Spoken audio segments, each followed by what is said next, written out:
सहस्रशीर्षं देवं विश्वाक्षं विश्वशम्भुवं विश्वं नारायणं देवमक्षरं परमं पदम् विश्वतः परमां नित्यं विश्वन्नारायणगुं हरिम् विश्वमेवेदं पुरुषस्तद्विश्वमुपजीवति पतिं विश्वस्यात्मेश्वरगुं शाश्वतगुं शिवमच्युतं नारायणं महाज्ञेयं विश्वात्मानं परायणम्।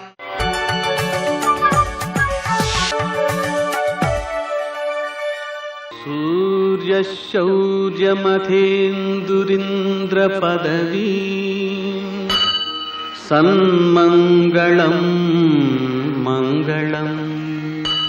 ఆపదామపహర్తారం దాతారం సర్వసంపదాం లోకాభిరామం శ్రీరామం మోక్షదంతం నమామ్యహం. నేటి కాలమాన విశేషాలను గమనిద్దాం.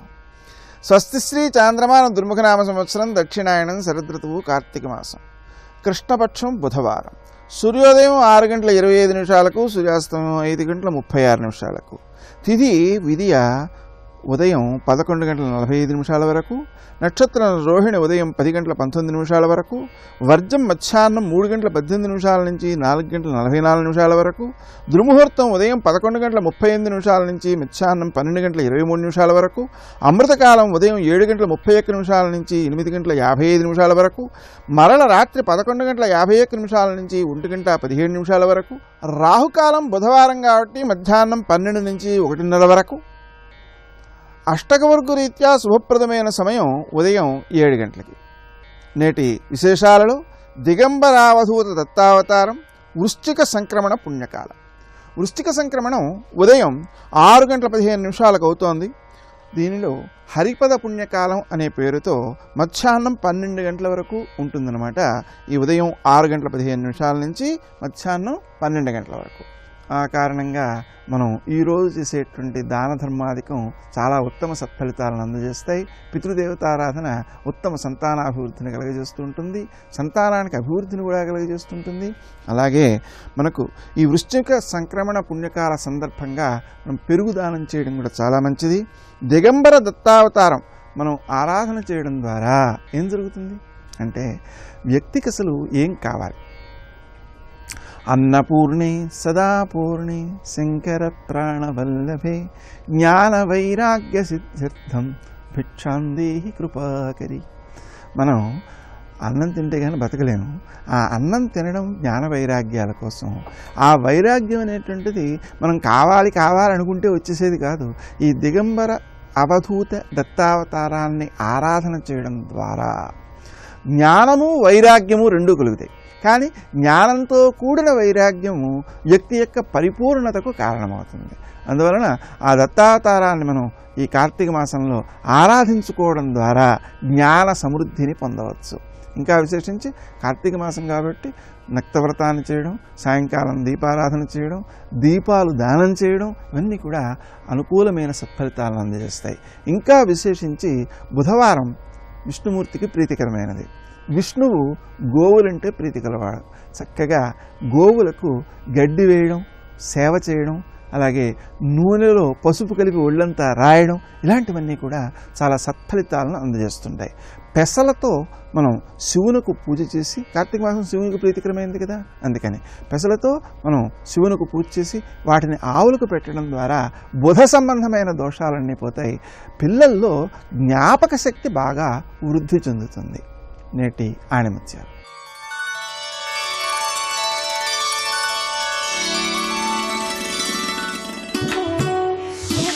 సత్సంగం మనస్సును నిర్మలంగాను ప్రకాశవంతంగాను చేస్తుంది. కంటికి కనిపించేవన్నీ గమనించిన, మంచి వస్తువే కొన్నట్టు మనసులో వచ్చే ఊహలన్నిటినీ పరిశీలించిన, ఆచరణలో మంచి జరిగేలా చూసుకోవాలి.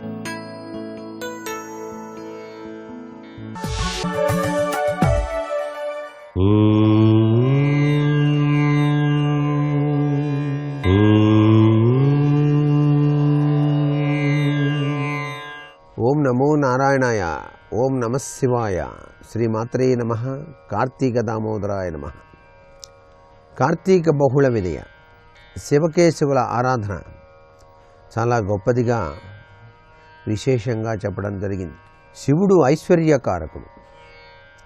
శివ అనే 2 అక్షరాలచే చెప్పబడే పరతత్వం సమస్త జగదాధారం. అనిర్వచనీయమైనటువంటి ఆనంద అనుభూతి అంతా శివారాధన వల్లే కలుగుతుంది.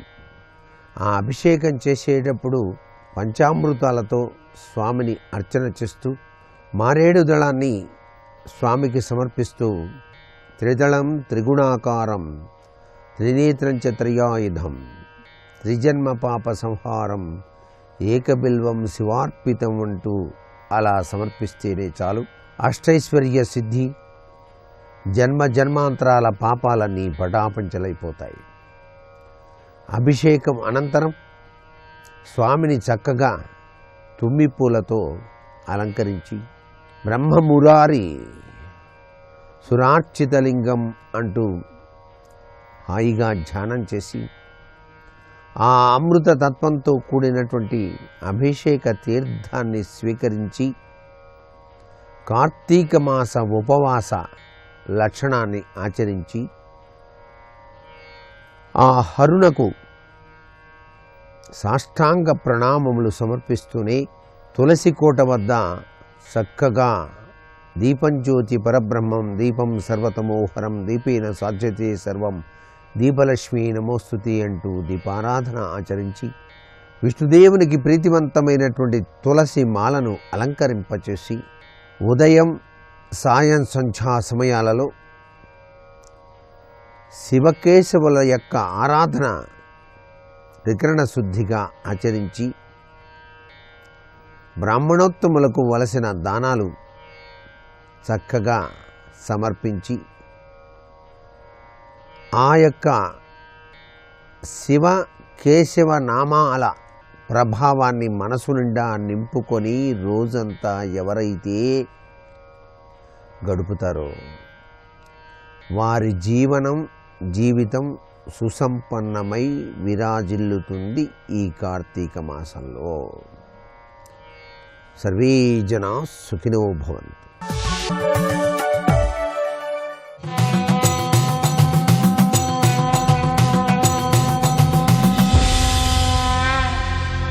శతక సాహితీ సరస్వతికి నమస్కారం.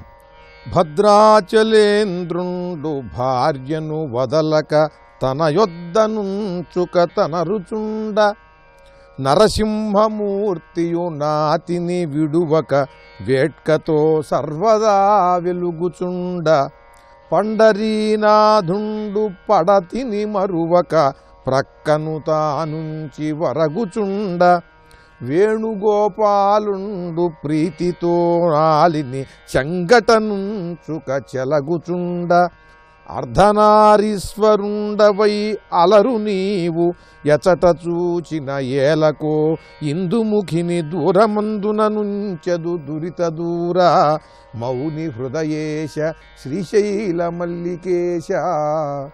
ఓ మల్లికార్జున స్వామి, ఏమిటయ్యా నీ లీల? భద్రాచలేంద్రుండు భార్యను వదలక తన వద్దనుంచుక తన రుచుండ. ఓ శ్రీశైల మల్లికార్జున స్వామి, భద్రాచలంలో రాముల వారు సీతా సమేతులై ఉంటారు. అలాగే నరసింహమూర్తియు నాతిని విడువక వేట్కతో సర్వదా వెలుగుచుండ. అంతర్వేది నృసింహస్వామిని చూచినట్లయితే ఏ నరసింహక్షేత్రంలో అయినా సరే ఎక్కువగా నరసింహస్వామితో పాటే లక్ష్మీదేవి ఉంటుంది. లక్ష్మీ సమేతుడై ఉంటాడు తప్పితే లక్ష్మీదేవి ఒక ప్రక్కన తాను ఒక చోట ఉండటం జరగదెక్కడ. పండరీనాథుండు పడతిని మరువక ప్రక్కను దానుంచి బరగుచుండ. పండరీపురంలో కూడా ఆ పాండురంగడు భార్యాసమేతుడై ఉంటాడే తప్పితే ఆవిడ మరి ఒక చోట ఉండటం అనేది లేదు.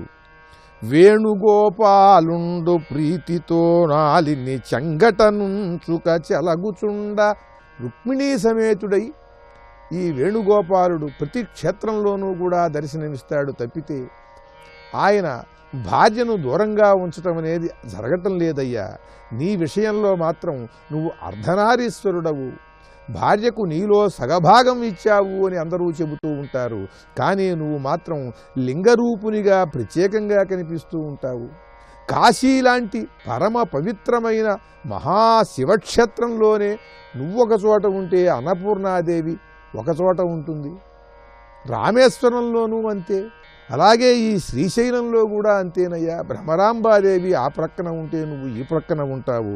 అర్ధనారీశ్వరుండవై అలరు నీవు ఎచట చూచిన ఎలకో ఇందుముఖిని దూరమందున నుంచెదు దురిత దూర మౌని హృదయేశ శ్రీశైల మల్లికేశ అంటూ ఈ శివతత్వం అర్థం కానిది. ఆయన అర్ధనారీశ్వరుడు. తన దేహంలోనే సగభాగం ఇచ్చాడు భార్యకు. అయినా సరే లింగరూపునిగా ప్రత్యేకంగా దర్శనమిస్తాడు. భార్య మాత్రం ఆవిడ స్వస్వరూపంతో ప్రక్కన దేవాలయంలో ఉంటుంది. ఈ శివలీల ఏమిటో నాకు అర్థం కావటం లేదయ్యా. మరి ఏ దేవతామూర్తులను చూచినా కూడా వారు సతీ సమేతులై దర్శనమిస్తున్నారు, నువ్వు మాత్రం ఇలా ఉంటున్నావు అంటూ ఆ శివలీల ఎవరికీ అంతుపట్టదు అనేది తెలియజేస్తూ, భార్యాసమేతుడై ఉన్నప్పటికీ కూడా అర్ధనారీశ్వరుడైన ఈ పరమేశ్వరుడు కూడా పరమ వైరాగ్యమూర్తి, నిరాడంబరముగా ఉంటాను నేను అనేది తెలియజేస్తూ, అందుకనే శివలింగముగా దర్శనమిస్తున్నాడు అనేది సూచన చేస్తూ, అద్భుతమైన భక్తి తత్పరతతో పాండిత్యంతో ఎంతో ఆ పరమశివుని పైన ఆరాధనాభావంతో చక్కని పద్యరచన చేసి గొప్ప శతకాన్ని మనకు అందించిన పండిత కవులు శ్రీ ముప్పాళ్ళ గోపాలకృష్ణమూర్తి గారి శ్రీశైల మల్లికేశ శతకంలోని మరి ఒక పద్యం గురించి రేపు ఉదయం తెలుసుకుందాం. ఓం నమః శివాయ. శివ శివ శివ అనవో మనసా, శ్రీ శివనామమే జగద్రక్ష. శివ శివ శివ అనవో మనసా, శ్రీ శివనామమే జగద్రక్ష. ఈశ్వర భక్తి ప్రధానమై ఉంటుంది నీ యొక్క విశేషంలో. ఇది చెప్పడం శంకరాచార్యుల వారి యొక్క ఉద్దేశం. అంతేకాని గుండెల్లో భక్తి లేకుండా ఎన్ని దొంగదండాలు పెడితే ఉపయోగం ఏముంది? ఇలా ఇలా ఇలా ఇలా పెట్టడం మంచిదే, ఎప్పటికైనా ఉపయోగపడుతుంది. కనీసం దానివల్ల భక్తి వస్తుంది, నేను తప్పు పట్టను. కానీ భక్తి లేని నమస్కారాలు ఎన్ని చేస్తే ఉపయోగం ఉంటుంది? భక్తి లేకుండా ఉత్తినే కూర్చుని ఓ పుస్తకం పట్టుకుని అదే పని, అసలు ఏం చదువుతున్నాడో కూడా పక్కవాడికి అర్థం కాదు. నాగేంద్రహారాయ త్రిలోచనాయ అని కూడా అండవు. ఏమిటంటున్నాడో తెలియదు, గడగడగడగడగడగడ ఏదో అప్పచెప్పియాలన్నట్లే పుస్తకం తీసుకొచ్చి చదివాడు. ఎందుకది? ఎవడు చదవమన్నాడు నిన్ను? ఒక్కసారి శివా అంటే చాలు, ప్రేమతో ప్రీతితో. అది మానేసి ఎవడప్పచెప్పమన్నాడు ఇవన్నీ? 2 అక్షత గింజలు వేయి, పసుపు కూడా అడగల పరమేశ్వరుడు. శ్వేతాక్షతలు చాలరా అన్నాడు. 4 బియ్యపు గింజల్లో నీళ్లు పోసి తడిపి ఆరబెట్టి అలా ఉత్తరీయానికి తుడిచి ఒక్కొక్క గింజ వేయి, పరమ ప్రీతితో స్వీకరిస్తాడు. నిజంగా నీకు గుండెల్లో భక్తి ఉంది, గడ్డి పువ్వు చాలు. అందుకే పరమేశ్వరుడికి అన్నిటికన్నా ప్రీతిపాత్రం ఇది అంటే తుమ్మి పువ్వు. తుమ్మి పువ్వు గడ్డి మొక్కలకు పూస్తుంది. ఒకవేళ నిజంగా శివాలయంలో పూలు పూసాయి అనుకోండి, అవి అర్చకుడు కోసి పూజ చేయాలి. భక్తి మనమే కోసేస్తాం ముందు. ఆ కొమ్మలు ఊపేయడం, కింద పడిపోయిన పూలు పట్టుకెళ్ళి ఇచ్చేస్తూ ఉండడం. అలా మళ్ళీ నిర్మాల్యం పూజ చేసేటటువంటి క్షేత్రం కాలకాలుడన్న పేరుతో పరమేశ్వరుడు ఉజ్జయిన్ క్షేత్రంలో వెలిశాడు.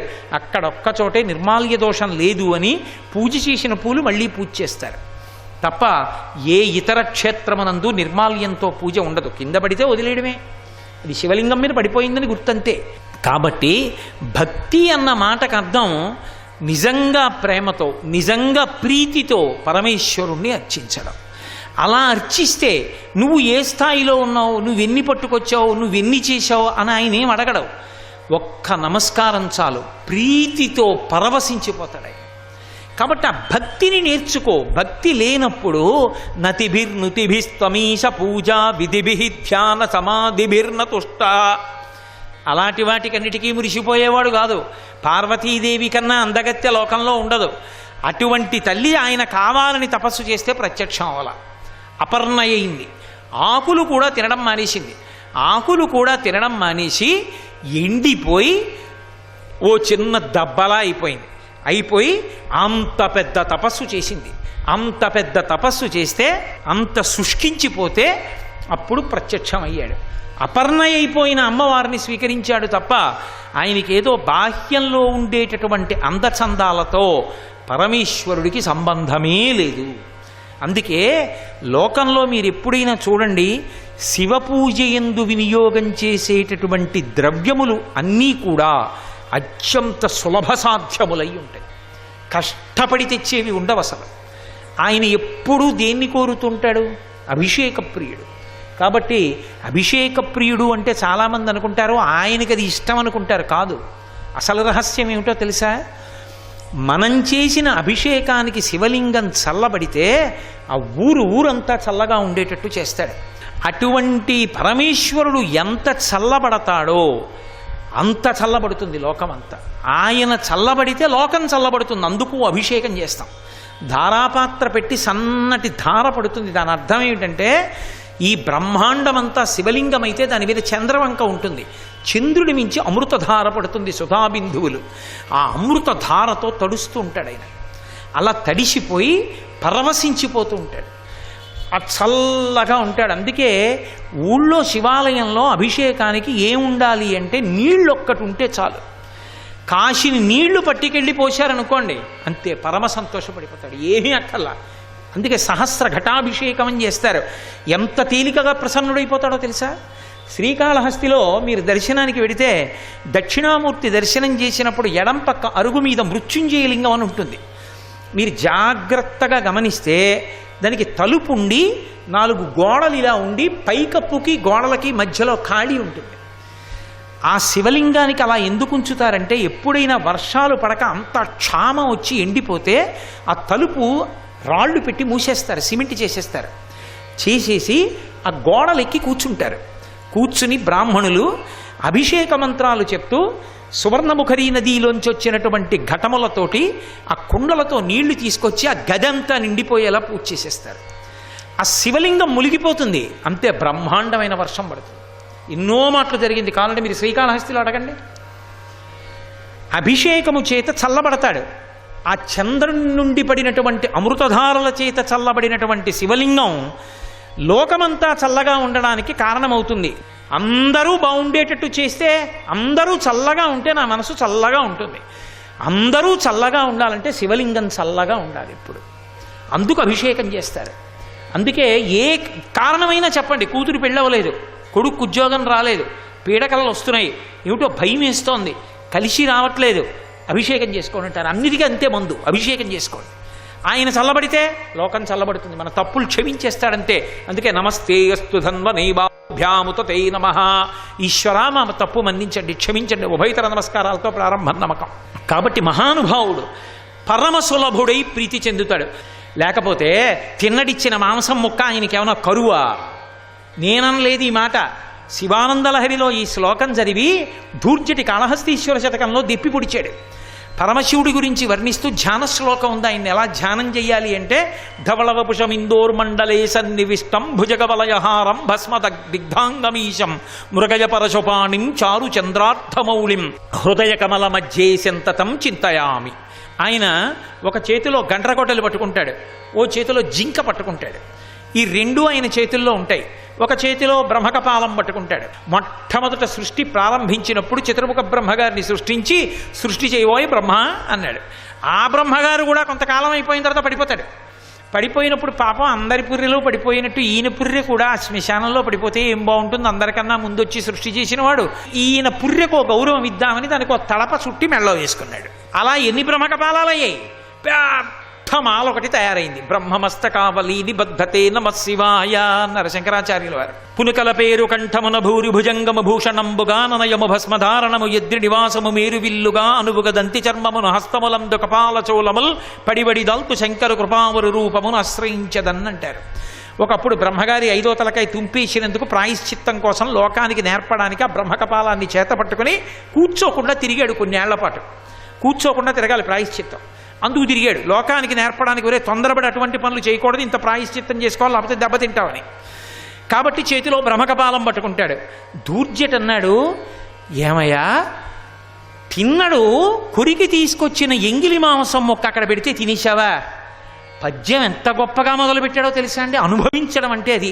నీకున్మాంసము వాంఛయేమి కరువా, నీ చేత లేడుండగా జోకైనట్టి కుఠారముండ అనల జ్యోతుండ నీరుండగా పాకంబొప్ప ఘటించి చేతి పునుకన్ భక్షింపక బోయచే కొంటెంగిలి మాంసమిట్లో తగునా శ్రీకాళహస్తీశ్వర.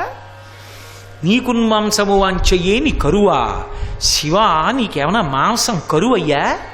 ఏమిటి ఆ బోయ తిన్నడు కురికి తీసుకొచ్చిన ఎంగిలి మాంసం తిన్నావా? నిజంగా నీకు మాంసం తినాలనంత కోరిక ఉందనుకో, ఈ చేతిలో జింకుంది, ఈ చేతిలో గొడ్డలుంది, ఈ గొడ్డలు పెట్టి ఈ జింకను ఒక్క దెబ్బ కొడితే చచ్చి ఉరుకుంటుంది. కాస్త మాంసం అందులోంచి పీక్కుని చేతిలో బ్రహ్మకపాలం ఉంది, అందులో పోసుకొని నెత్తి మీద గంగ ఉంది, ఆ గంగ తీసి ఇందులో పోసి మూడో నేత్రంలో అగ్నిహోత్రం ఉంది, ఇలా పెడితే ఉడికిపోతుంది. అక్కడే కూర్చొని నోట్లో పడేసుకోవచ్చు, వంటగదిలోకి కూడా వెళ్ళక్కర్లా. ఇన్ని ఏర్పాట్లు నీకుండగా ఎంగిలి మాంసం తినేసావా? నీకున్మాంసము వంచయేని కరువా, నీ చేత లేడుండగా జోకైనట్టి కుఠారముండ అనల జ్యోతుండ నీరుండగా పాకంబొప్ప ఘటించి చేతి పునుకన్ భక్షింపక బోయిచే కొంటెంగిలి మాంసమిట్లు తగున శ్రీకాళహస్తీశ్వర. అంతటి భక్త సులభుడు, అంత తేలికగా భక్తికి వశుడవుతాడు. గుండెల్లో భక్తి అన్నది ఉంటే చాలు ఆయనకి సంతోషం. అందుకే లోకంలో ఎవరూ ఇవ్వని అన్నీ కూడా ఆయన ఇచ్చేశాడు. అంత తేలికగా అనుగ్రహించాడు కూడా మహానుభావుడు. సర్వం శ్రీ ఉమామహేశ్వర పరబ్రహ్మార్పణమస్తు. స్వస్తి.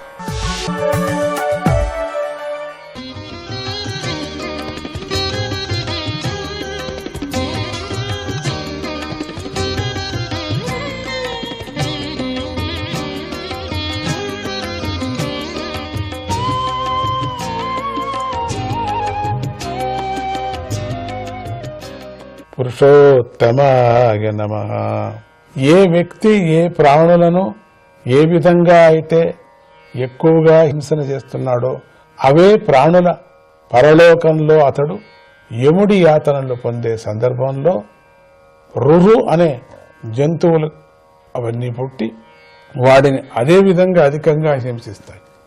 కనుకనే ఆ నరకానికి రౌరవము అనే పేరు వచ్చింది. పాము కంటే మిక్కిలి క్రూరమైన జంతువును రురు అని పేరు. మహారౌరవము కూడా అలాగే ఉంటుంది.